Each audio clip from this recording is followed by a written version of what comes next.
Hi friends, welcome back to Pastor Kevin and Friends, and I am so glad that you are here. Hey, I want to point out something to you. Look right over here on my shoulder, over right here, because this is Samaritan's Purse, Operation Christmas Child. That's something that we do year round, and we got this brand new cover to put over the piano to remind us that other people need to know Jesus all around the world. So that's one of the ways we do it, is we make it possible for boys and girls in other parts of the world to hear about Jesus through Operation Christmas Child. So how can you help with that? I know Christmas was just a couple weeks ago and we're still playing with our brand new things, but we need to be thinking about what can we do for somebody else. So if you go to McDonald's and you get one of those McDonald's toys, or any other fast food restaurant and you get a toy, don't open it, bring it to the church and give that. That's something that we can put in Operation Christmas Child. Or save some of your money and maybe you give some of the money to help ship the boxes to get to those kids.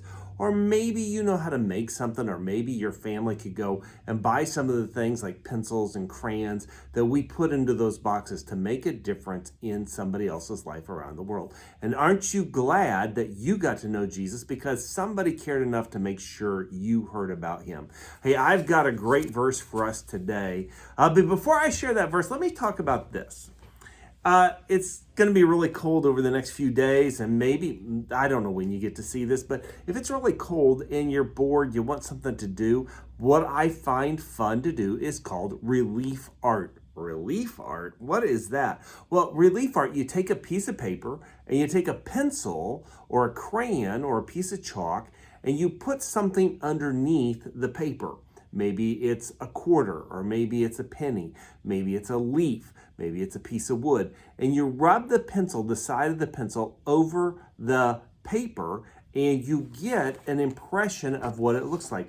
I know it's really hard to see on the screen today because you need to be up close and be able to see this, but I colored over the front and the back of some quarters, a dime and a nickel, and you can see, or a penny, and you can see the different shapes and the different designs on each one. And I think that's pretty cool that I can find and see what it looks like even though I'm not looking at it.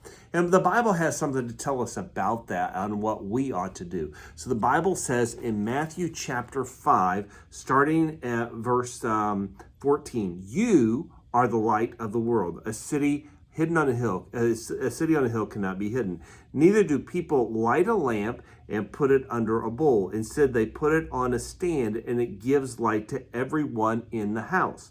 In the same way, let your light shine before men, that they may see your good deeds and praise your Father in heaven. So when people rub up against you, can they see Jesus in you? When we make the relief, we see what's underneath here.